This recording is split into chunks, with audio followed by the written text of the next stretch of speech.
Welcome everyone to NCAT's Soil Health Innovations Conference.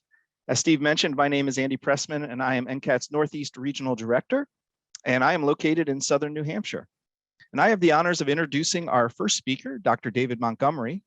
And before I do so, I do have a few housekeeping items to mention. First, this session is being recorded and it will be made available through your Whova account once it is posted within the next several days. And second, we will only be using the question and answer function in the Whova platform to accept questions for this and all of the conference sessions. Please post your questions for the speakers in the Whova Q&A box. You will see that there's also a chat box. You can utilize the chat box to have discussions with other attendees during the sessions, but we will only be monitoring the Q&A box for questions.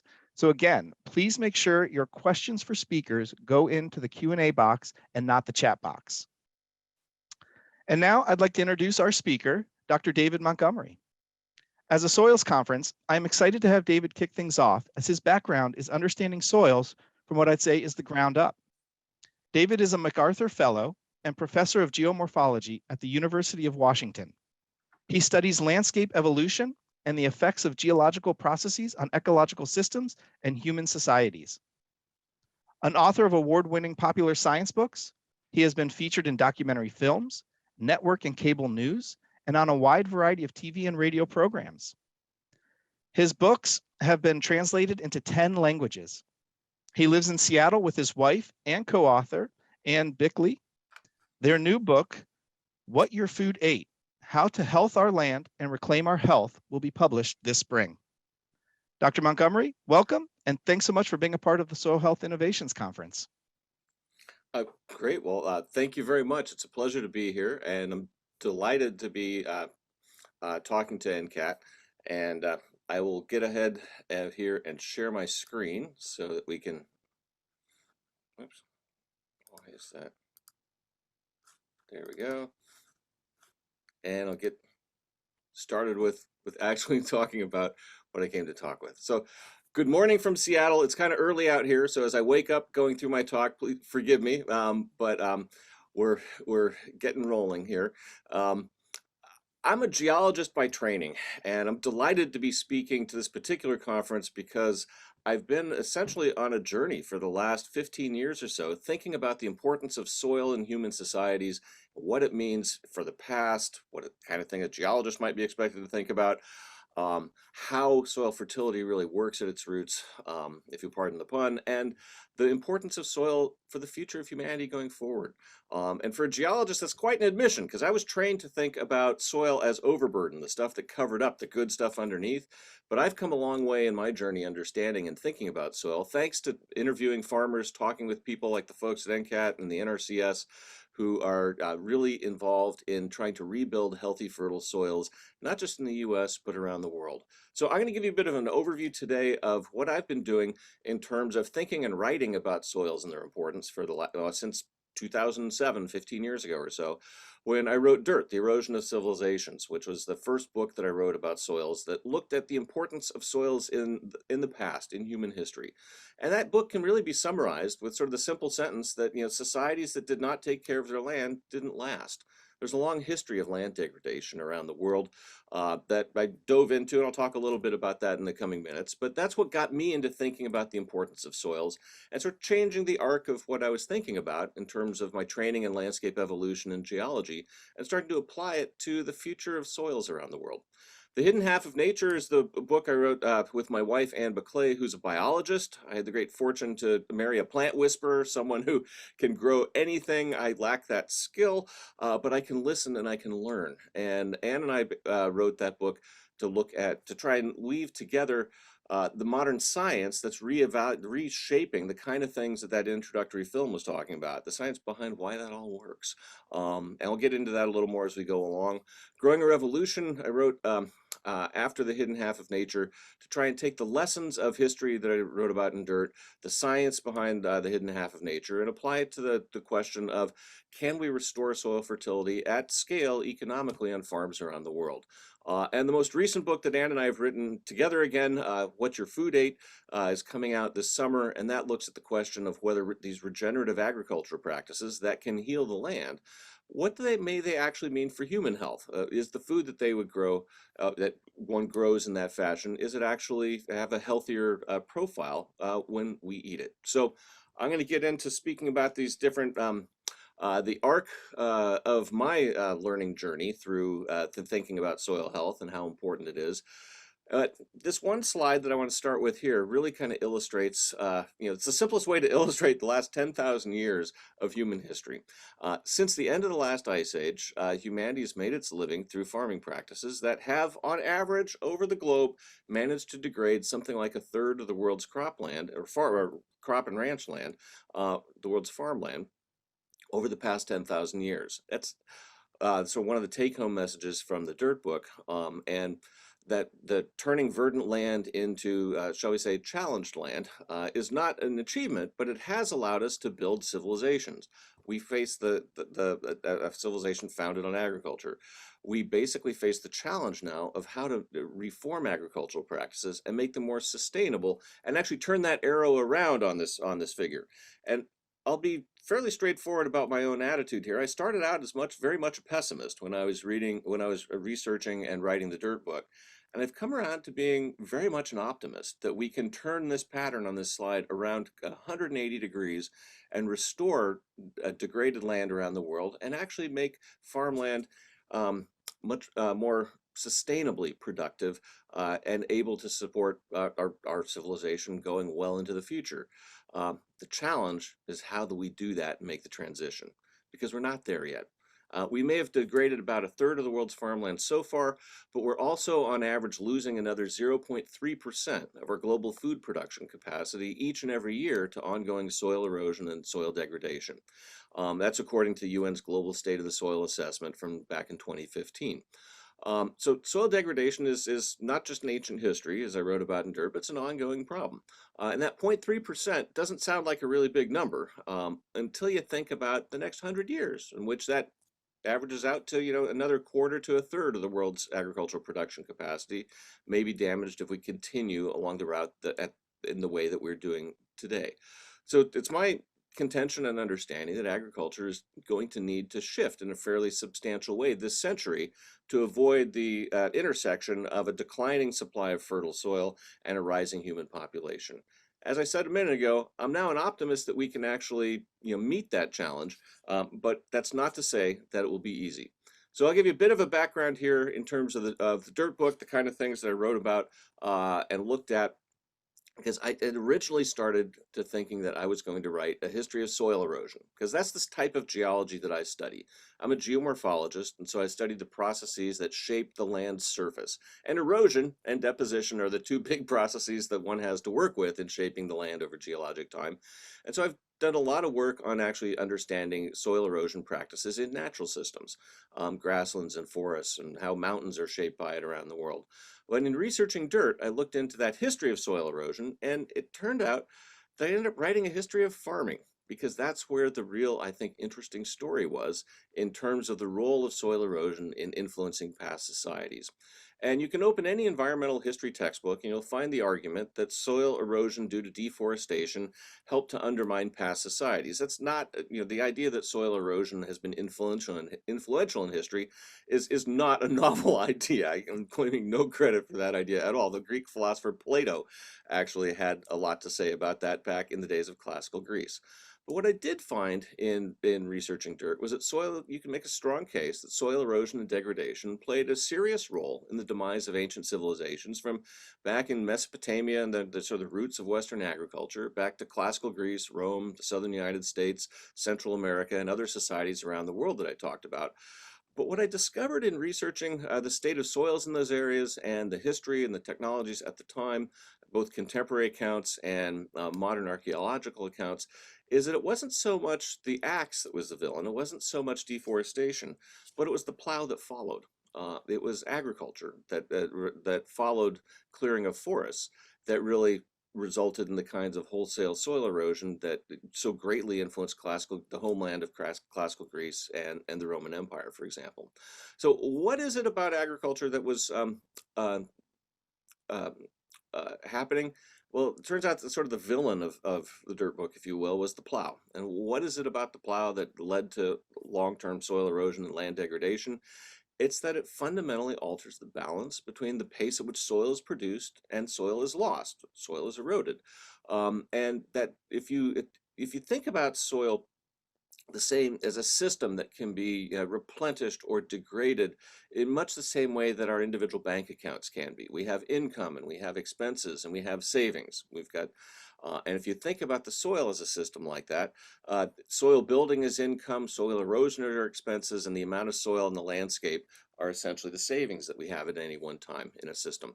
And we all know that if we're spending money faster than we make it, we're running out of it, however quickly or slowly that may be. And soil is no different at a societal level. And what reliance on frequent tillage does is it leaves the land bare and vulnerable to erosion by water or by wind, and allows soil erosion and the degradation of soil organic matter to proceed faster than they are replaced, which means we're slowly burning through and losing it. Now, I'm not arguing that we're going to completely run out of soil in this world. There's been some fairly alarming projections in the last few years offered in some quarters about that. But we simply can't afford to continue losing soil faster than it's being rebuilt as long as the human population is rising, and we're already having challenged for feeding the world. Um, so how fast are soil eroding from farms today? One of the things I did in researching dirt is I went to the library for a month and gathered all the data that I could find about how fast are the world's farms actually eroding today. We didn't have scientists publishing in journals back in Roman and Greek days to sort of quantify the flux of soil off of a landscape and do a mass balance as to whether we're gaining or losing it, but we can do that today. And at a global level, the two numbers up on this in this slide now give you the sort of the simplest way to average that I came up with back in 2007, where I looked at something like 1,400 different studies from around the world, averaged the results for looking at how fast are soils eroding from modern conventionally tilled farms, so what we might call conventional farms. And the average rate I came up with at a global scale is about 1.5 millimeters a year, that red number at the top of the screen.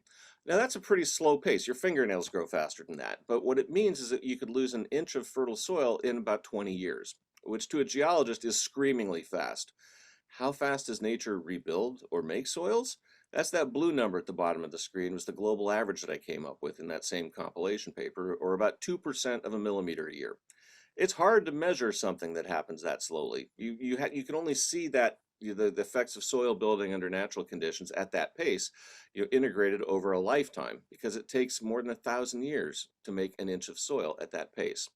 And the roughly 2 orders of magnitude differences between that blue number and that red number are really sort of the bottom line problem that I identified in the dirt book. If we're eroding soils far faster than we're replacing them, then we're literally running out, no matter how slowly these numbers may play out on human time scales. If you integrate over generations and centuries, it can really add up to major effects on human civilizations and societies. So what does this all mean for sort of the backwards look through history, the kind of analysis you might expect a geologist to be focused on initially, as I was? Well, I've just given you the numbers that it would take so you could calculate for yourself what the average longevity of an agricultural civilization might be expected to be. Because that soil loss of about 1 millimeter a year or so, and that's being conservative given the numbers I was just showing you, implies that erosion of a 0.5 meter to a 1 meter thick hill slope soil, sort of the typical averages around the world, would take about 500 to 1,000 years. And it turns out that that's approximately the lifespan of most major agricultural civilizations around the world, with some really important exceptions that I hope you're sitting there going, Dave, but what about the Nile River, where in Egypt, where they've farmed for thousands of years, or along the Tigris and the Euphrates in Mesopotamia, the Indus and the Brahmaputra in India, or the big rivers of lowland China, all places where we know farming has been practiced for thousands of years. Well, those places all share a common geography. They all are on big river floodplains. And what is it about big river floodplains that make them resilient to the erosive effects of tillage and the plow? What comes along with the water in a flood? I mean, the answer is sort of hidden in the name floodplain. Floodplains flood. And what comes along with the water? Well, silt, sand, clay, soil, the mineral elements to build and refresh soil to replace material that may have been eroded. But once you move outside of river floodplains and up onto the hill slopes, even the 1 degree hill slopes of Kansas and Iowa, um, if erosion starts to proceed faster than soil building occurs, we're essentially degrading soil at a pace that will eventually add up and come back to bite us in a sensitive part of our anatomy. So let me basically illustrate that effect, that why a geologist like myself would view tillage as a particularly destructive practice over the long run by highlighting a couple farms in Washington State, my home state, in eastern Washington. This is a picture of a winter wheat farm in the Palouse in 1970. So decades after the Dust Bowl brought real focus and attention on erosion control in the United States into the public lexicon. And this field, you'll notice there's no sort of crops at the time this photograph was taken. The traditional rotation there was wheat fallow. And so in the fallow period, if there was a rainfall event, you could get all those little channels known as rills that you could erase with a single pass of the plow.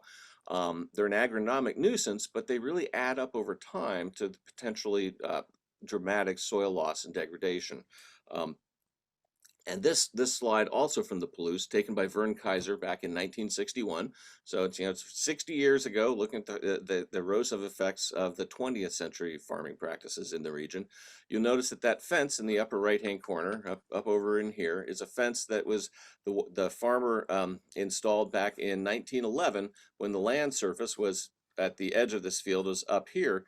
And between 1911 and 1961, when this photograph was taken, this cliff developed from the repeated effects of tillage and rainfall on bare, freshly plowed fields. Those little rills I was just showing you, time and again, adding up. Well, how high is this cliff? Well, this little black line here is a 1-foot increment on a stadia rod. This is a 5-foot cliff. That's 5 feet of erosion in 50 years. It's about a foot of erosion every decade, or roughly an inch a year of soil loss. There's nowhere on earth that soils form naturally at that pace. I hope you're also sitting there thinking, well, isn't this an extreme example? And of course it is. This is the most extreme example with simple photographic evidence I could find. But there was just a paper that Thaler and Isaac Larson at Amherst just published documenting similar kinds of net soil loss throughout the U.S. Corn Belt. Not quite as dramatic as this, but on the same order of magnitude, same scale. So if we're thinking that last slide was sort of one corner of one farm in eastern Washington, how typical is that? Which is exactly what you ought to be thinking right now. Well, let's scale back up and sort of look at the historical soil loss and erosion off of the whole region, the American Southeast, the Piedmont, the hill country from Virginia up here in the upper right-hand corner down to Alabama in the lower left-hand corner. That gray noodle shows you the magnitude of reconstructed historical soil erosion that Bob Mead from the USGS reconstructed a couple decades ago. That shows between 4 to 10 inches of soil loss over the entire region. And you'll notice this is 100 miles across by, what is that, probably 700 miles long or so. This is a region comparable in size to the homeland of Roman agriculture on the Italian peninsula or parts of southern Greece. How significant is the loss of 4 to more than 10 inches of topsoil across this area?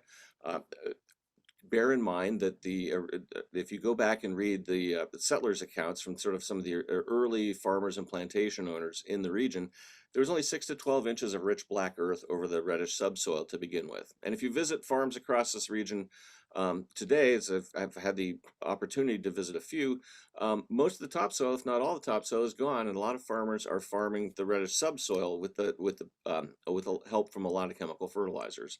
So if we could erode off, roughly the entire topsoil, or the O and A horizons, with just a couple centuries of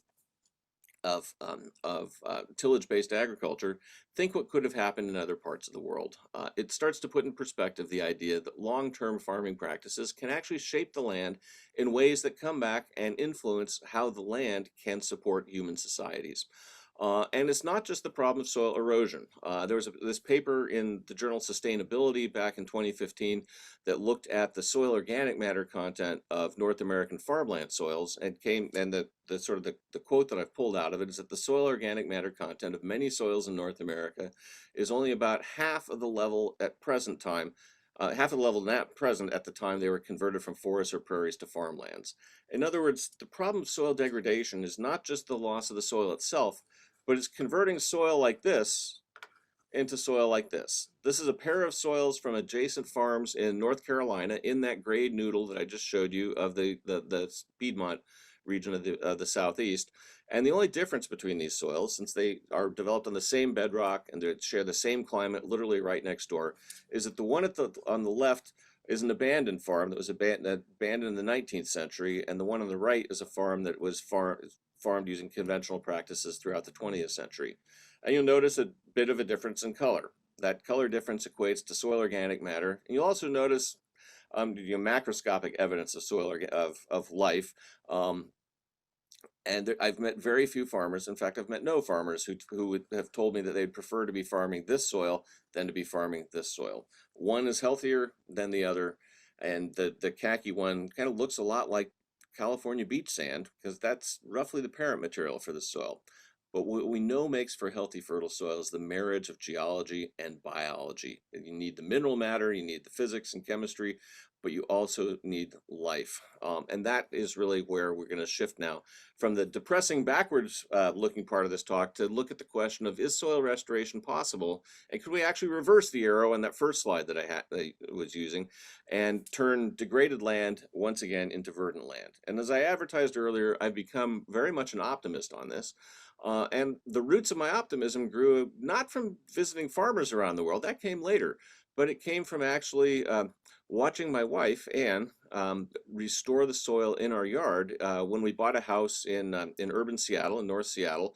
And it came with a very degraded yard. And she is a biologist, she's a gardener. She wanted to basically take the soil that we had, which when we cleared the lawn that our side yard came with, off to try and start planting the garden that she had dreamed of having when we were in grad student housing with no space to actually do one, we realized that we should have dug a soil pit in the yard. You'd think that somebody, people like Ann and I would have done that when we bought the house back in the late 90s. But no, we didn't think to do that. We had an inspector inspect the basement and the attic, but we didn't dig a hole in the yard. When we finally took that lawn off, we realized we had dirt. We didn't really have good soil. There wasn't a single worm in that. It looks a lot like that North Carolina tobacco field that I was just showing you the soils from.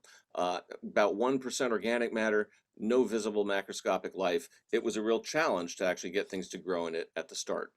After about 10 to 12 years, we had managed to turn that soil that started with originally about a 1% organic matter into soil that was pushing 10% in terms of organic matter. A radical transformation of the soil in our yard.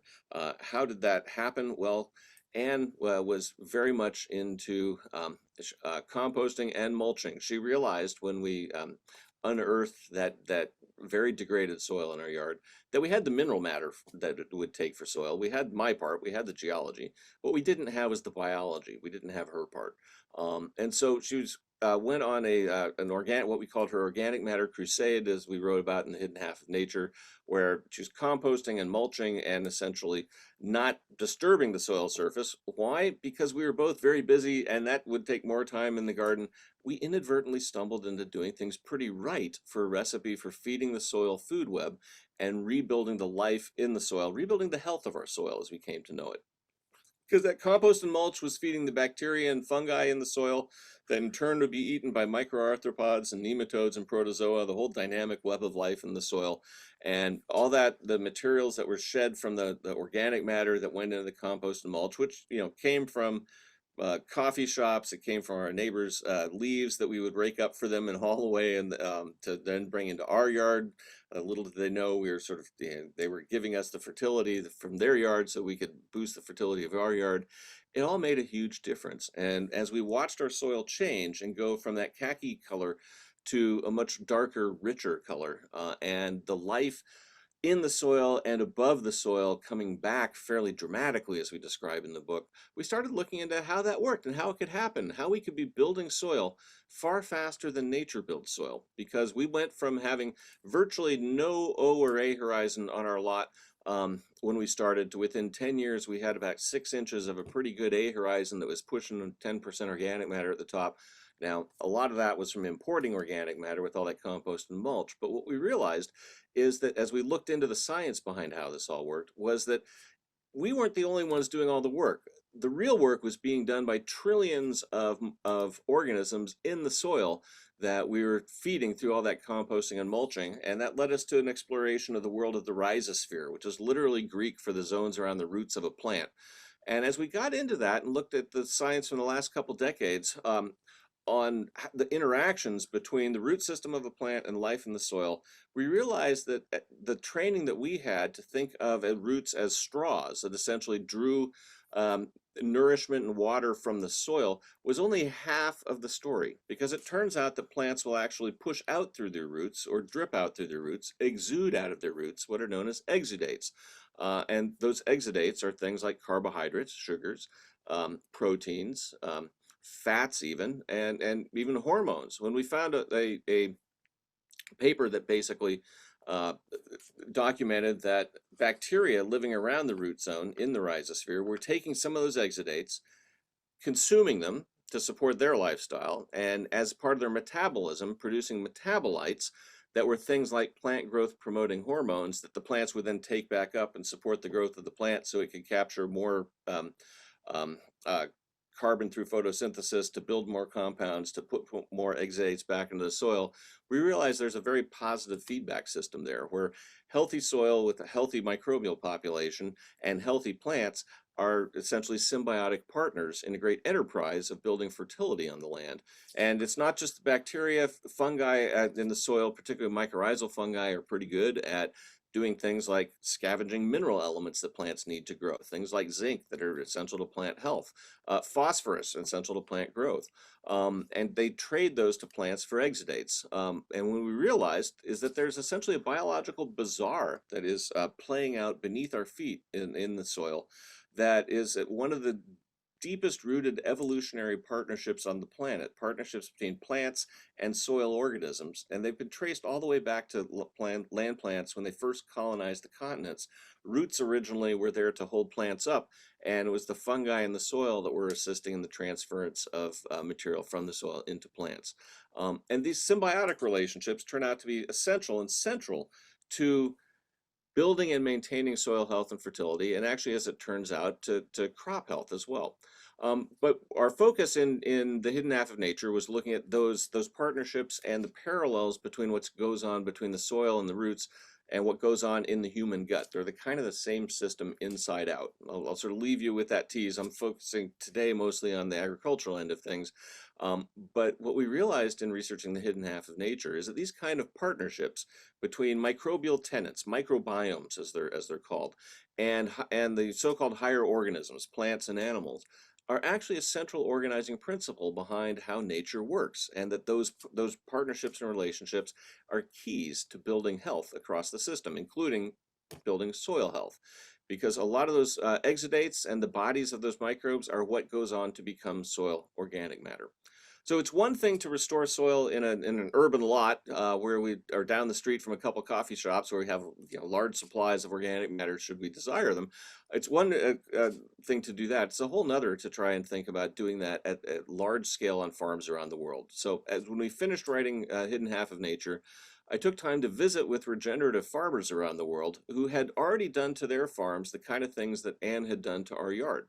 And I'm tremendously grateful for all the farmers that took me under their wing to teach me about their farming practices, because my training again's in geology. I'm not a farmer, but I can listen. And there's some very smart farmers around the world who've done some incredible jobs of turning soil that was degraded into soil that's much richer. And this example is from Ratan Lal's experiments at the Ohio State University, just long-term cover crop and no-till experiments. But so I took about 6 months to visit farmers around the world in equatorial Africa, across the American Midwest, Canada, Costa Rica. Um, and what I found was that the farmers that I visited who had been very successful at rebuilding the health and fertility of degraded land all practiced various forms of what could generally be lumped under the rubric of conservation agriculture. And that's a term that the UN uses to describe agriculture that combines the practices of minimal or no disturbance, so essentially no-till farming, or low-till farming, and maintaining a permanent ground cover, which translates into cover crops, whether in between cash crops or physically in between rows of crops, and a diversity of crop rotations. Some of the farmers I visited, as I'll show you in a moment, were also reintegrating animal husbandry into their cropping operations, and I came to view that as a potential accelerant for rebuilding healthy, fertile soils, even though I was trained to think of overgrazing as a way to essentially degrade land, which it can do if done improperly. So the farmers that I visited around the world who were very successful at restoring their land all practiced some variant of these different practices, but the ones in equatorial Africa didn't use the same practices, obviously, as the ones in the American Midwest. They have different crops, different climates, different soils, but I think at the higher level, at the general principle level, the principles actually are pretty transferable and relatively universal. And why is that? That's why all these little microbes are sitting there on the screen. This recipe of minimizing disturbance, uh, maintaining ground cover that can integrate carbon back into the system and build soil organic matter, and having a diversity of crops, so a diversity of exudates, leads to a diverse and healthy community of organisms within the soil to build those symbiotic partnerships with crops, to cycle nutrients, to build soil health, to build even soil structure through their action on the soil. Um, and these are also roughly the exact opposite of what we've spent a lot of time in the last 100 years trying to teach and train farmers to do in terms of intensive tillage, over-reliance of on agrochemicals, and specializing in one or two crops. But this recipe of minimizing disturbance, maintaining ground cover, and having a diversity of crops really seems to be the key to underpinning practices that can build healthy, fertile soils as a consequence of intensive agriculture. Again, with the caveat that of adding livestock, if regeneratively grazed, can greatly accelerate the process. So these general principles seem to translate to different settings, but the specific practices need to be tailored to the specific setting. There's a lot, one of the defining characteristics of all the farmers that I visited who were very successful at restoring their land were that they were tinkerers. They were really bright people who would experiment and try something new in a corner of their farm, and if it worked well, expand it and it worked out into different practices at the farm scale over time. One of the first gentlemen that I visited was Dwayne Beck, shown here at Dakota Lakes Research Farm in South Dakota. He was instrumental in sort of educating me about the value of adopting the combination of no-till cover crops and complex rotations on farms in the Dakotas, and shared with his experience of how that reduced his use of diesel, fertilizer, and pesticide by more than half. And what are some of the biggest input costs on a conventional North American farm? Well, diesel, fertilizer, and pesticide. So my ears pricked up, and basically I started to think, wow, if we can greatly reduce the amount of inputs farmers are using and build their soil health, if we can maintain comparable harvests, that's a recipe for a profitable farm. And Dwayne shared with me that their harvests, once they had adopted this full system of regenerative conservation agriculture, their yields didn't go down. It wasn't a trade-off between healthier soil and higher productivity. They actually found that their yields were boosted modestly by adopting these practices. So if their yields were maintained and their input costs went down, that's a recipe for a more profitable farm. That's when I started turning into a real optimist on this issue, and starting to realize that, oh, in today's environment, in our current economy and climate, it can actually make a lot of sense for an individual farmer to adopt these regenerative practices. And nothing succeeds like success if you get the word out and figure out how to adapt it to different regions and areas. Um, the next area that I went in terms of visiting farmers around the world was to Africa to visit this gentleman here, Kofi Boa, who runs the No-Till Center for Research in Kumasi, Ghana. He works primarily with subsistence farmers in the region, but notice his hat, got dirt, get soil. That's essentially the slogan that I think could could change the world. What he was doing, and I knew when I got out of the car and I saw his hat, it's like, okay, this is going to be a very productive and interesting visit. And it was, because what he's done is he's taught the villagers that he works with to move from their traditional slash and burn style of agriculture, where they would clear a patch of forest, burn it, farm it for a few years, then let it go back to forest to rebuild the fertility of the land. Once you're farming everywhere in a landscape, that style of traditional practice doesn't work very well, because if you continually slash and burn the same piece of ground without letting it recover, you can turn the 4 to 5% organic matter they started with down to less than 2% in just a few decades at the outside. Which is what had happened in the region. So they were having horrible erosion problems with using their traditional practices in a non-traditional way by going to no-till practices, where they have small farms, they plant by hand, they get their diversity and cover crops in by growing up to 6 to 8 different crops in the same field at the same time. So it's a completely different style of agriculture than sort of typical North American agriculture. But by adopting those same sort of principles of minimal disturbance of the soil, keeping the ground covered, and growing a diversity of plants, they managed to shut off their erosion problem. And you'll notice the numbers dropping by a substantial margin there. But what happened to their yields? Their corn yields tripled, their cowpea yields doubled. Those are the kind of yield boosts that the Green Revolution delivered to the sort of the larger, more input intensive farmers in the region. But there's a reason that subsistence farmers that Kofi works with did not benefit from the Green Revolution, and that's because they can't afford fertilizer. They can't afford patented seeds. These are farmers who are farming with their own time and labor and a little bit of land. He was able to show them how, if you think differently about the soil, you can radically transform productivity, and it's transformed the economics of his village. And I'll show you 2 other examples in terms of changes to the soil. This is from an example from David Brandt's farm in Carroll, Ohio. I also visited in writing Growing Revolution. The 2 soils are both the Cardington clay soil, so it's the same soil type. What's different is how they've been farmed since the early 1970s. This soil is from the farm neighboring David's farm that's typical of what he himself was farming back in 1971 when he started to go no-till. He eventually went to cover crops and to diversity of crops. He sells wheat, corn, and soybeans on the North American commodity crop markets, but he grows a great diversity of cover crops on his land as well. And what he's been able to do by adopting these regenerative farming practices is turn soil like this into soil like this. And what that's done is has allowed him to essentially wean himself off of agrochemicals for the most part, if not fully at this point, and to be more profitable because his yields have been maintained. It's, again, a recipe for success. The last farmer whose soils I'll show you is Gabe Brown. Those are his hands. The one on the right, his right hand is holding up soil from his market garden patch, some of the best soil on his ranch. He's built it up to like 10 or so percent organic matter. And this is the soil from the neighboring farm, which is down around 3%, which is not bad soil. But again, the color difference here is carbon. The difference in fertility is apparent in that color difference. And much of Gabe's ranch has gone from about 2% organic matter up to about 5 or 6% by adopting regenerative grazing practices.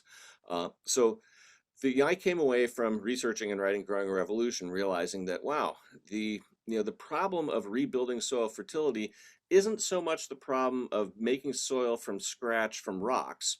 That's what a geologist like myself is trained to think about when we think about how fast does nature build soils. It takes a while for granite to turn into soil or to break down mineral matter to make fresh soil. But adding organic matter if you already have the mineral matter, adding organic matter back to the soil can actually be done remarkably fast, in years to decades, not the decades to centuries that you might predict if you're just looking at rates of natural soil building. And the idea that this could be done profitably is not just something that I came away with from researching Growing Revolution, but Claire Lacan, and you don't have to just take my word for it, Claire Lacan and Jonathan Lundgren published a paper a couple years back, 2018, if I recall right, in Peer J, that looked at the productivity and profitability of conventional and regenerative corn growing at a sampling of farms across the American Midwest. And what these plots from their paper show you is the y-axis is the revenue and total cost, conventional on the left, regenerative on the right. And so what they made per hectare in terms of income is the top of the bar. And you drop down all through all those colors, subtracts off all the various expenses that were documented for those fields. And what you'll notice is that the regenerative ones had higher income, lower expenses, and therefore a substantially higher profit margin.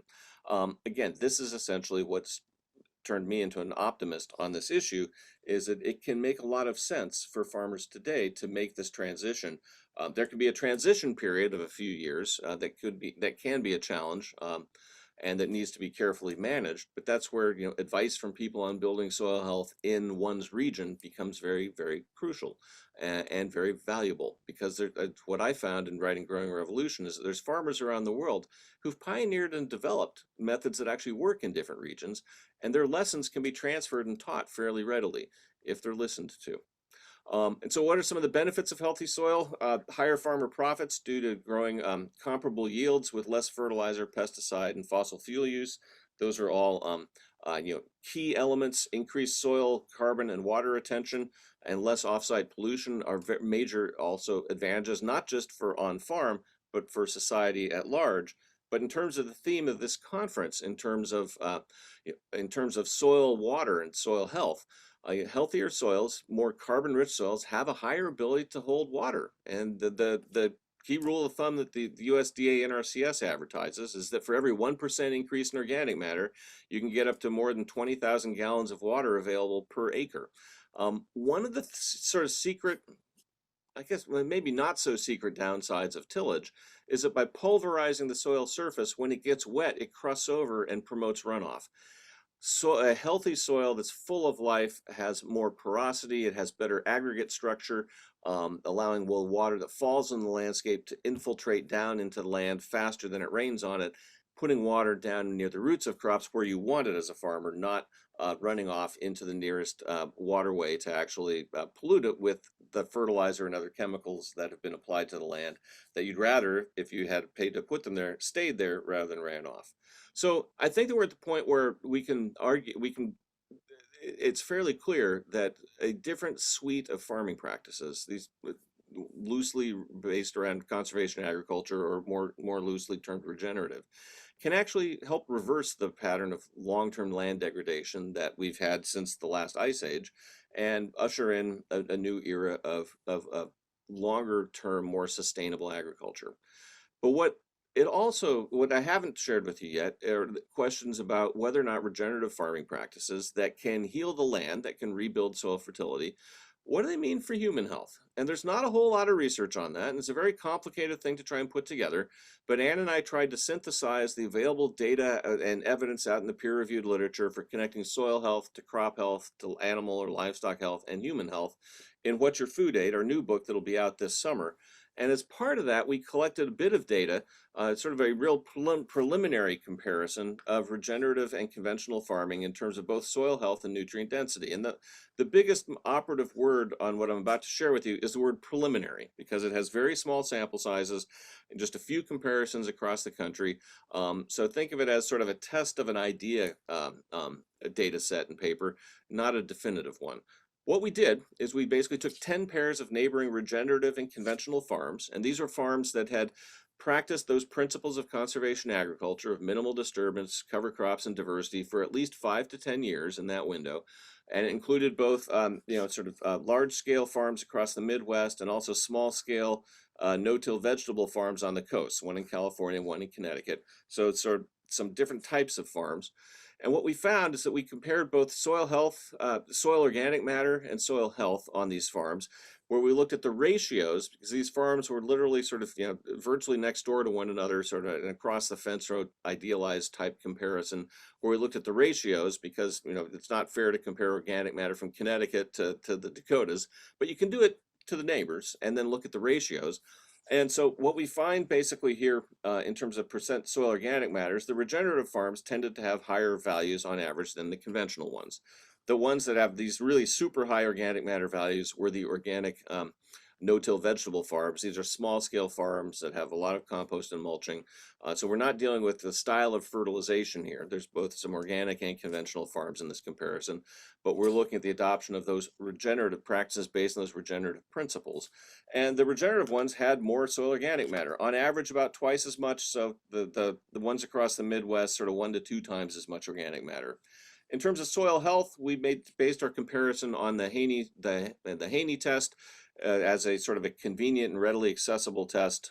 There's controversy over what it actually means, but what we found in this application was that for the farms we looked at, the Haney scores were higher on the regenerative farms by a factor on average of about 3.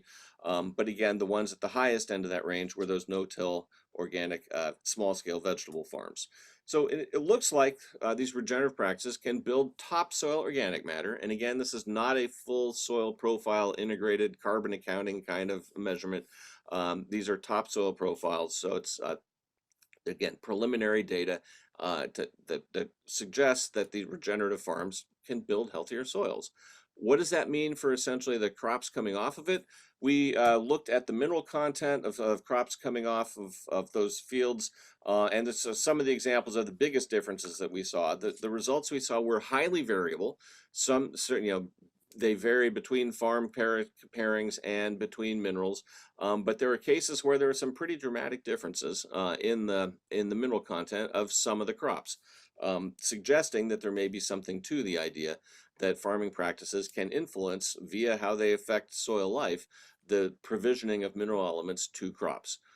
In terms of vitamins and phytochemicals, we saw more consistent differences across the comparisons.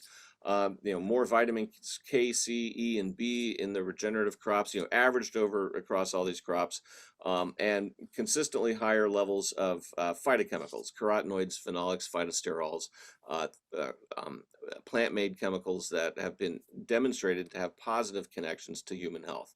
Now, again, these are very small sample sizes with just just enough to try and dip a toe in the water to suggest that, hey, there may be some real differences in what's in our food based on how it's grown. And that also translates over into livestock. This is a comparison of data that Paul Brown from Brown's Ranch in North Dakota shared with us in terms of the total omega-3 and the omega-6 to 3 ratios. So looking at the fat composition of beef and pork, the conventional wisdom in the human nutrition fields are that you want more omega-3s because they tend to help quell inflammation, and you don't want an overload of omega-6s because they essentially help promote and trigger inflammation. And what we've noticed, or what is apparent in their data, which again is a very limited comparison, so it's very preliminary, is that the regenerative beef shown in the light blue basically had more omega-3s and had a more favorable omega-6 to 3 ratio, a lower ratio, closer to 1 to 1. Whereas, conventional feedlot beef and pork had much less desirable fat profiles. So it appears that regenerative farming and ranching, based on this very, very small, very limited comparison, that topsoil organic matter can be increased, phenolics, phytochemicals can be increased, certain vitamins and minerals can be higher in regenerative food, and the omega-3 content of meat and dairy, that's grass-fed regenerative, can actually be better as well. So it seems that there is a case to be made. And we go into a lot more of the reviewing of the literature and the history behind thinking about nutrient density and farming practices in What Your Food Ate. But I think we're poised today for what I like to think of as a fifth agricultural revolution, one centered on soil health, one that would help with water retention in the soil, but also help with keeping the soil on the land, building soil organic matter. Photosynthesis is the most efficient way to take carbon dioxide out of the atmosphere and turn it into something productive for humanity. But it may also, a renewed focus on building soil health across the board in farming could actually also help with provisioning our food supply with more of some of the vitamins and phytochemicals and the minerals that actually help to underpin our own health. It's not going to be a magic bullet for health. There's a lot that influences our health, our genes, our diet, what we eat, as well as how it's grown. But I think we need to start paying more attention to the how it's grown part in terms of thinking about that at a public policy and national level. So that's where we're essentially at. If you had asked me 20 years ago if in 2022 I would have written 4 books looking at the history of soil, how soil life influences soil fertility, the way farmers can bring life back to their soil, and what it may mean for the human food supply and nutrition and our health, I would have said you're crazy. I would have told you I was be working on geomorphology. Um, but this is such an interesting area, and I think such an important area for the future of humanity, that it's been a real delight and pleasure to be able to learn from many of the farmers around the world and the scientists at the NRCS and in the soil science field about the important connections between how we treat the land and how the land will in the end treat us. So that's where I wanted to get in terms of sharing everything with you. I will stop my screen sharing there, and we can go back into the Q&A if that's the appropriate thing to do at this point. All right. Well, thank you so much, Dr. Montgomery, and I'm sure we have lots of great questions for you. So I'd like to turn things over now to NCAT's Western Regional Director, Rex DeFore, who's been monitoring the Q&A box, and he can start feeding some questions to you.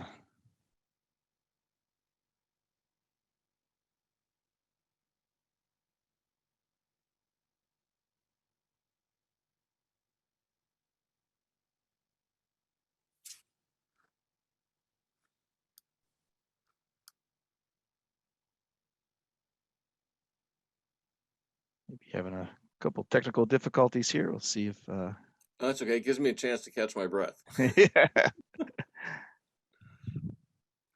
And you can probably tell from the video, it's morning here in Seattle and that way's east.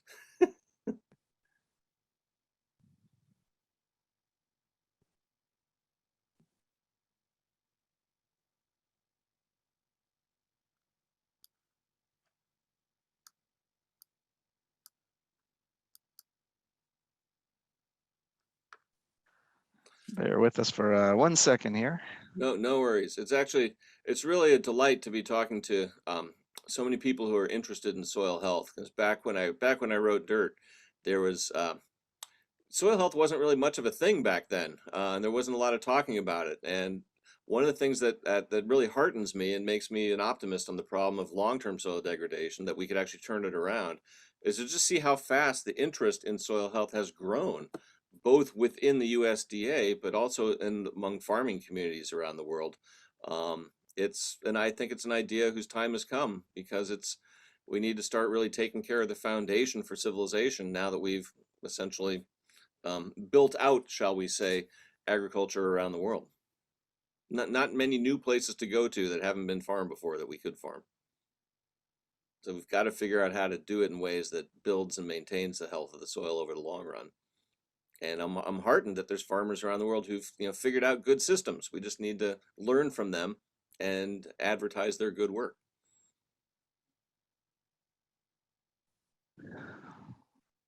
All right, thank you. So I am able to see, I don't know if Rex is on, but if not, I have a few questions that came my way. Sure. Well, I guess happy to try and answer any that I can. All right. So before we get started here, I do have one question myself, and that's the slide from Paul Brown. There was that middle category. Oh yeah.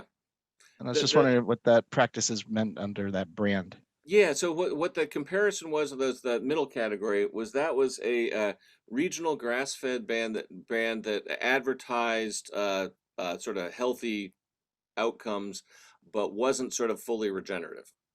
So you can kind of think of that as sort of, as I think about it, as grass-fed, but not really sort of full-on regenerative farming. And again, the comparison there, it's really preliminary. There's just it's a sample of each from those three. But it's a way to kind of look into it and kind of go, hey, is there something here to look at more? It really deserves a lot more attention. But one of the things that we focused on in terms of what your food ate is the literature on grass-fed versus grain-fed livestock. And it makes a huge difference to the omega-6 and omega-3 profiles in the finished meat and dairy and cheese. And the bottom line on that is essentially, if you look at what's in a green plant, chlorophyll, omega-3s are essentially part of the photosynthetic pathway. so that living plants have a lot of omega-3s. Seeds tend to have a lot of omega-6s because that's more of a storage fat. So when you're basically feeding livestock things that are basically grains, um, corn and soybeans, for example, you're giving them their omega-6 profiles a lot higher than if they're eating grasses. And if they're eating a diverse pasture grass, something like a native prairie, for example, then the phytochemical profile is really different in the meat and dairy as well. And it turns out that the finishing diet is probably the most important part of that, because what an animal eats in the last couple months of their life is what is reflected in the fat profile in the products that we consume. Great, thank you. And I'll do one more check to see if Rex is able to join us. If not, I have some questions here from him. Rex, are you with us?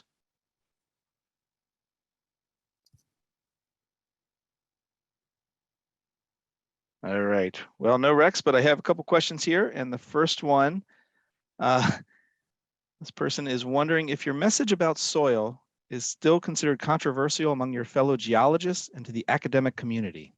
Boy, most of my fellow geologists don't think about soil. So what's controversial to them is why a geologist would think about soil, but I'm kind of over that. I think it's really important. And in fact, the roots of how I got into thinking about soil date back to when I was an undergraduate student at the university bookstore where I was at. There was a book sale, and so I went and as a student, I was looking in the bargain bin, right?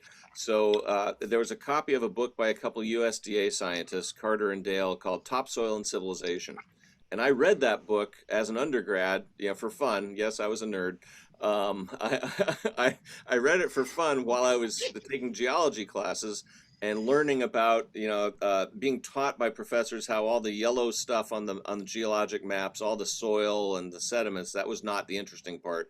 And here I was reading this fascinating account of how soil was like important to the growth and longevity and health of entire human societies. So I've had a long-standing interest in the soil. What I find in terms of the academic community in terms of soil is that there's an awful lot of controversy around how much carbon can be put back into the soil, how fast. And I think a lot of that, a fair amount of that is legitimate controversy in terms of what are the practices that could actually do that. The limited take that I've had in terms of seeing farms and reviewing the literature on it suggests that it's that combination of minimal disturbance, cover crops, and diversity is the recipe for building soil organic matter the fastest. And that's in cropland. Grazing practices can also be fairly controversial. But I've seen enough evidence so far to think that there's really a lot there. But I'm confident people in the academic world, people will be arguing about how to do it, how much you can get out of it for decades. That's what we in the academic community do. But I think there's enough evidence so far to basically suggest that there's a lot to it. And it could be basically, we really ought to be trying to help promote practices that build soil organic matter and soil health, even if we don't understand all the linkages and just how much we might be able to get out of it everywhere. I'd like to basically, I argued, back in, I think it was 2011 in the journal Nature for a global moonshot on soil health to basically look to promote that. I still believe that, but there's plenty of room for scientists to argue about it. So when I go to talk at some of the big ag universities, and occasionally they do ask me to come there. What I generally find is that there's a lot of controversy on between the faculty on terms of whether or not this is sort of a viable way forward. But most of the grad students all want to go out for beer and talk about it.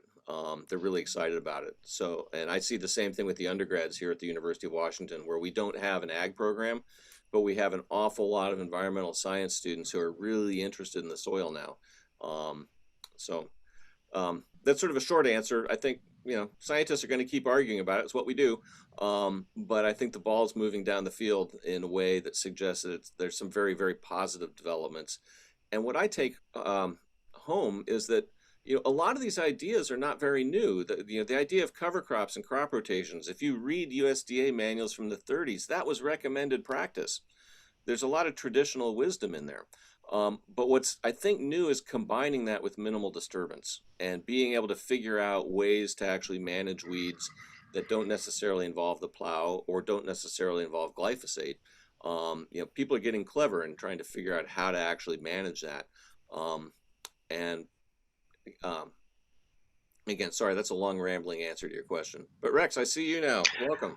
Yes, I'm sorry for the technical difficulties, but I No do worries. have a bunch of good questions, I think, for Dave. And one of them is a kind of a follow-on. Uh, what role do you think our land-grant university system has to play in addressing what I would call the soil challenge? And what role do you think that schools that teach agribusiness have? Yeah, I think the role that our land grant universities can play could be huge and important and very constructive. But there's a lot of research that needs to be done on trying to figure out how to tailor those general principles to specific landscapes and cropping systems. There has been really good work done in sort of places within the land grant institutions on exploring that, but nowhere near enough research relative to what I think is actually needed to actually help farmers develop new systems. All too often, us academics tend to focus on single elements of a system, like just evaluating whether no-till builds soil organic matter, or just looking at whether cover crops do it. When in reality, I think what we needed to be doing are sort of systems level, farm scale systems level experiments, tailored for trying to figure out how to best build soil health with a profitable cropping system in different regions. And I think there's 30 years worth of work for the land grants in if they really engage and run at that in a productive way. Because with most research, if you go into it in a big way, you make a lot of progress initially, and then it sort of dives off as you sort of figure things out. There's a lot to figure out in terms of building soil health, and not the least of which is, we don't even know half the species that are in a typical sample of soil and what they do. So we're kind of at the point where I think, um, as Linnaeus was back in this 18th century in terms of, just naming nature and figuring out what's in the nature we can detect with our senses. When we understand that in looking at the soil, we're kind of at that same level. There's a lot of work that needs to be done to understand the how it works, and then translate that into practical applications. So I would love to see our land grant institutions fully engage with trying to develop soil health building practices. Unfortunately, I see a number of them sort of engaged in sniping at the whole idea of regenerative agriculture, and that's just not productive in terms of the long run. We need to figure out how it works, whether it works, and I'm still a bit agnostic in terms of what the total global carbon sequestration potential of reforming agriculture is. But I think it's worth pursuing full steam ahead for all the ancillary benefits. The climate benefits are sort of a bonus. Mhm. Excuse me. Well, that brings me to a question. You visited some farmers, and I know a couple farmers. Adam Chappelle will be speaking later on. I know Gabe Brown. They both, the impetus behind their changing of practices was, I think, based on a little bit of desperation. Um, but we don't want farmers to, like, we can't have a whole nation of desperate farmers like trying to switch practices at once. What in other contexts, what was the impetus of the farmers that you talked to, other farmers, to change practices? Yeah, that's a wonderful question, and the answer I would give sort of depends on which generation of farmers you want to talk about, because a lot of the farmers I visited for Growing Our Evolution were some of the early pioneers of regenerative agriculture, because I wanted to visit farms that were, well through, that had already done what Ann had did to our yard. So I didn't go visit farms that were just adopting practices. I went to farms that had, demonstrated they actually worked. So it's a completely biased sample in that regard, but it's a very instructive sample in that regard because it shows the potential for what could be done. So many of the early adopters, I think that the desperation factor was huge. They were running into either equipment that they didn't have, that they David Brandt basically had a no-till drill, and that's what he had to start with. So that's what he started with. And Gabe was hailed out, I think, was it 3-4 years in a row, if I'm recalling his story right. He didn't have the cash for a lot of the inputs that it would take. And the farmers I was working with in Africa, they didn't have money for, they were sort of chronically desperate in terms of not having the resources that a U.S. farmer would take for granted in terms of access to fertilizer and pesticides and seeds. But in the years since I wrote Growing Revolution, I've started to meet and know more younger farmers who have followed in their footsteps and started adopting their practices. And their motivations are often fairly different in terms of wanting to take care of their land, seeing the example of the Gabe Browns of the world. That's like, oh, you mean that could be done? It's a thing, and there's a way to do it. And so, I can't speak to their individual motivation, but they're all innovators. They're tinkerers. They're people who sort of aren't satisfied with the status quo and want to change things. And I think the real challenge is how to get the word out to the broader community of farmers, along with advice on how to make the transition so that they're not running a perceived risk in following the behavior of people that they may think are doing fairly unconventional things. So I think that the desperation factor was a real one in terms of the initial innovation that drove what are now some of the early adopters to adopt a new style of farming. But I think the motivation is shifting from desperation to a more positive one. Good. Well, that brings up a question. As you noted, regenerative practices like cover cropping and kind of reduced till, it's not rocket science, and they've been around for decades. But what role do you see? And NRCS started out as the Soil Erosion Service, and then the Soil Conservation Service, and then Natural Resources Conservation Service. And they've been around for decades, helping subsidize these practices.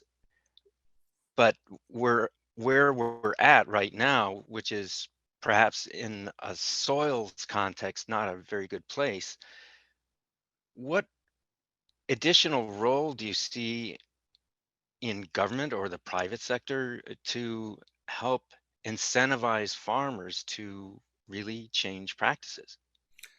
That's a great question. I may not be the best person to give you a terribly informed answer on that, but I can try. The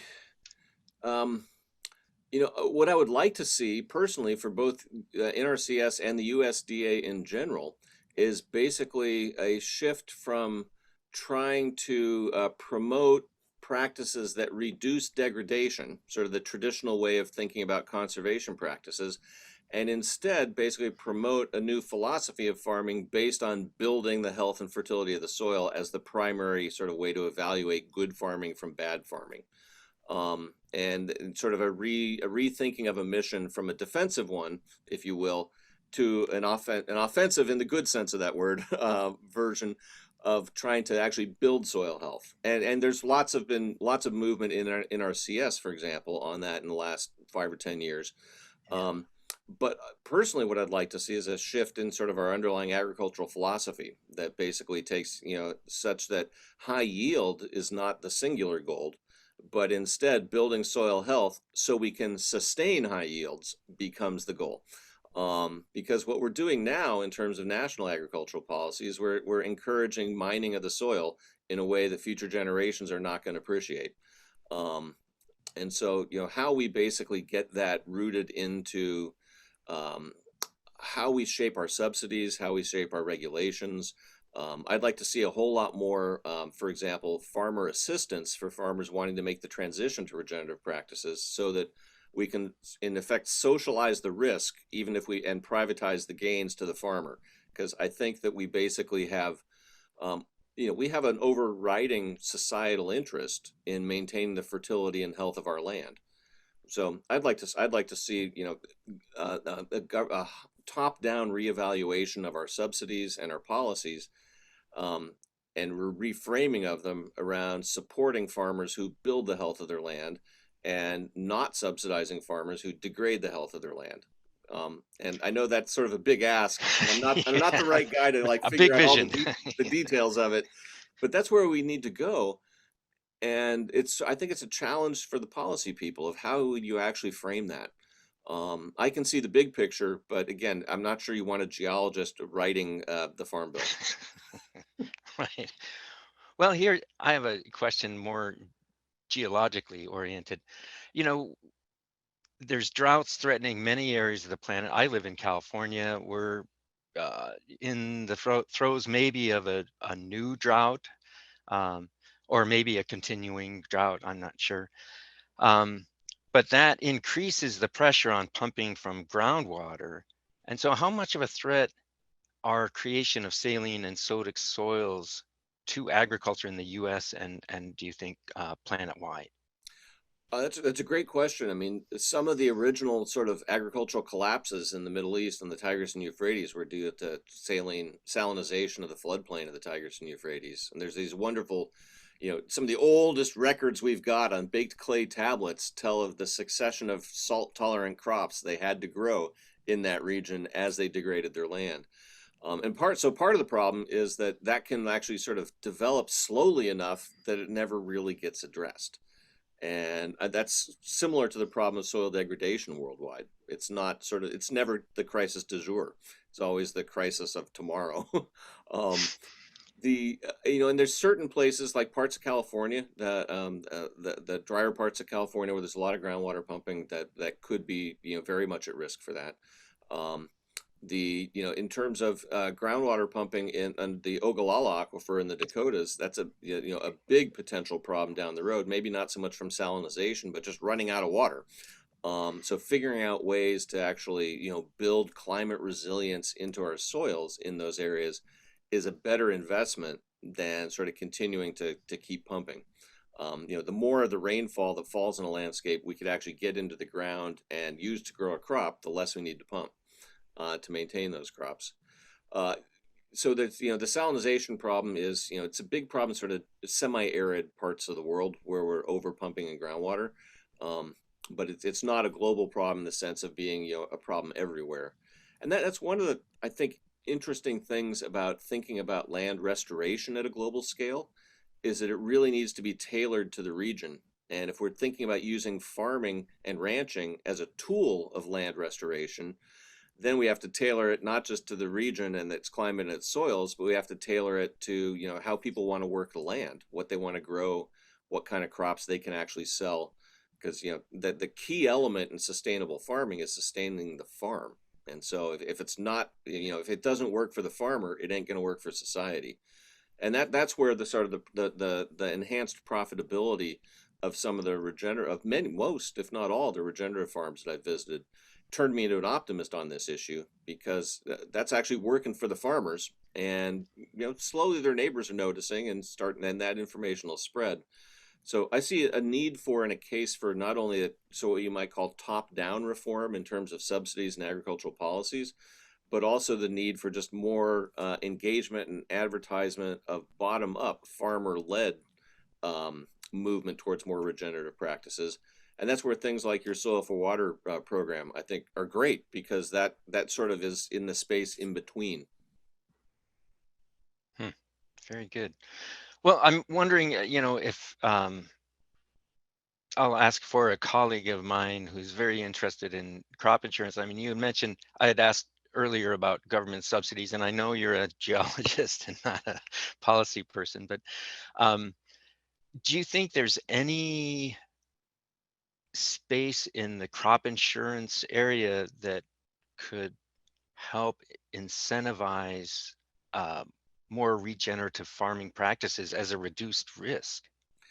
Yeah, I mean, if I was king, like, don't make me king, that'd be dangerous. But if I was, what I would do to the crop insurance program is basically change it so that it was very cheap and accessible for farmers who had adopted a full suite of regenerative practices, the sort of the cover crops, no-till, and diversity, and make that something where society is helping to subsidize the risk reduction. And I would basically make it much harder to get for people who were doing things that disturbed or degraded the land, essentially doing tillage-based monocultures. Frankly, I probably wouldn't insure them. And if that was the case, you would see a lot of change, radical change overnight. Now, of course, that's why I'll never get elected to national office, is that there's a lot of people who would not be happy with that. But if you really wanted to change the soil fast, you would change the sort of the nature of those subsidies so that we facilitated the transition to these more regenerative practices by absorbing the risk at a societal level, but allowing the farmer to keep the benefit. Well, input costs are at kind of, urea, Oh, urea, it's incredibly expensive these days. I think it's probably doubled or tripled in price since probably a year ago. And other chemical inputs have increased in price as well. Um, but some of these farmers are reducing inputs and having higher profits. Uh, why do you think that word has not gotten out in a um, I think there's a bigger couple. way?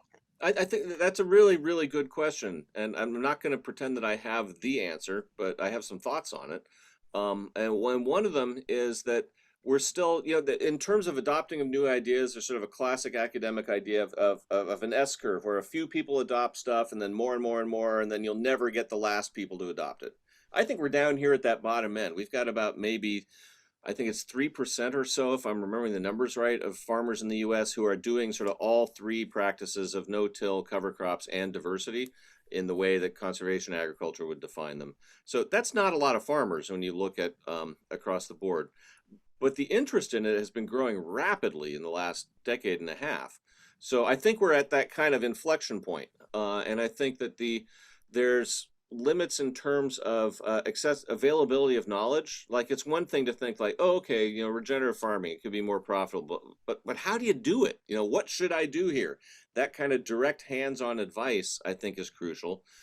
Where I saw the greatest adoption was in places where some of these early adopters had been successful, and after 10 years their neighbors were like, he's got a new barn. He's got a new truck. This actually seems to be working. What the hell are you actually doing? So there's sort of a barrier, if you will. When you go in and start doing a new thing in a community, you're the outlier. You're the weird guy. You're the crazy one. But when the crazy one actually turns out to be the one who's thriving, eventually you're not so crazy. Then you're an innovator. So you start off crazy, then you become an innovator. So there's those kind of barriers. I think there's also, to be realistic about it, if we think about the overall network of people who are advising farmers in this country about how to farm, there's a lot of people trying to sell them inputs. Yes. And you cannot expect the fertilizer industry to be basically promoting practices that will cut their sales in half. Sad but true. Yeah, well, it's just, it's the nature of business, right? And if you look, it's one of the advantages of being a geologist is I can sit back and kind of go like, oh, over the next 100 years, the nitrogen fertilizer business may become completely obsolete if we farm in a different manner. Now, if I owned a nitrogen fertilizer plant, I wouldn't be thinking that way. I'd be thinking about how to prevent that transition. Right. Well, I'm wondering, you had mentioned that you have been invited to some agricultural universities to speak. I'm wondering, were you speaking on the production side? I mean, was it the agronomy department that invited you, or uh, was it the ag economics department? I don't think I've ever been invited by the Ag Economics Department of anywhere. So it's mostly the agronomy end, or more typically the soil science end of things. And then I'd meet with agronomists. But it's a pretty diverse. I mean, one of the nice things about writing books that are tailored not for my immediate colleagues, but for sort of a broader audience, is I get to meet a broader cross section of people. So I've been invited to talk by student activist groups, by agronomy programs, institutes. It's really quite varied and variable. But I do see a stratification, if you will, of interest based on what people's background and training are. The longer you've been teaching conventional practices, the less interested you tend to be in regenerative ones. Hmm. That is somewhat disturbing. Yeah, well, I think part of it is human nature. I mean, we don't unlearn our habits very easily. And it can take a lot of, if you're vested in shall we say, a conventional way of doing things, you can want to see a higher evidentiary basis before you change your views. Whereas if you're just coming out and you're sort of excited and starting in an area, you may be more willing to run farther, faster on a limited amount of information. Yes. We're kind of creatures of habit. It's hard to ask people to change their worldview and the way they do things, and that's part of, I think, one of the barriers to a greater adoption. Well, sure. And farmers are conservative by nature, and that's um, probably a good thing because Yeah. you don't want to make radical changes when Yep. your bottom line is on the line. Well, and But when everyone else depends on you to feed them. right, right, yeah, okay. Um, well, we're coming up to the end of the presentation, I think. Just one last question. Where, how do you see like regenerative markets for kind of regeneratively produced foods fitting into this whole equation? That's a really good question, and there's a lot of, I think, interest and arguments about just what the term regenerative means, in sort of in the grocery store. Like if you saw regenerative on a label of something, what does it actually mean? And I think that those debates and arguments are ongoing. And I tend to take a definition of regenerative to heart that's kind of the high level broad version, as you might expect a geologist to. I view regenerative farming as practices that enhance the fertility of the land as a consequence of intensive farming, which means that it's kind of under that definition, it's kind of an umbrella term. So you could have biodynamic farming, you could have what the Rodale Institute calls regenerative organic farming, or there's the Gabe Brown version of regenerative farming, each of which has different specific practices, and that none of which are really all that clearly demarcated in the marketplace yet. The what it So I guess the jury's out in terms of how that will evolve as a term. What I'm pretty convinced of at this point is that across the board, whether in conventional or organic farming, um, there's room for practices to improve the health and fertility of the land. And in organic, it could be involved with how to reduce tillage in organic systems, which can be done. And not all, you don't have to completely eliminate it in organic systems. If you have really healthy soil, a little bit of minimal tillage can really help with weed control. And similarly, if you have, maybe a little bit of herbicide might not be the worst thing if you have otherwise really healthy, fertile soil. But when you get people in the conventional organic worlds, they'll argue that those are really big differences. So what I would really like to see is the recognition, both on consumers and farmers and agronomists and policymakers, that it really matters whether our soil is healthy and fertile, and that we should invest in rebuilding that. And we should basically develop market mechanisms that can reward farmers for actually actively participating in enhancing the health of their soil, whether they're organic or conventional. Great. Investing in your soils. I think that's a good phrase. And I'm going to turn the program back over to Andy to kind of finish this up. Thank you very much for a great conversation. Rex, thank you. It's been a pleasure talking to you. All right, thanks, Rex. And again, thank you, Dr. Montgomery. And folks, as a reminder, you can connect with Dr. Montgomery at www.dig2grow.com or follow him on Twitter at dig2grow. And be sure to check out his new book when it comes out in June. Thank you, Dr. Montgomery. Andy, thank you. It's been a pleasure to talk to you. I'm delighted to speak to you. Keep up all the great work you guys do.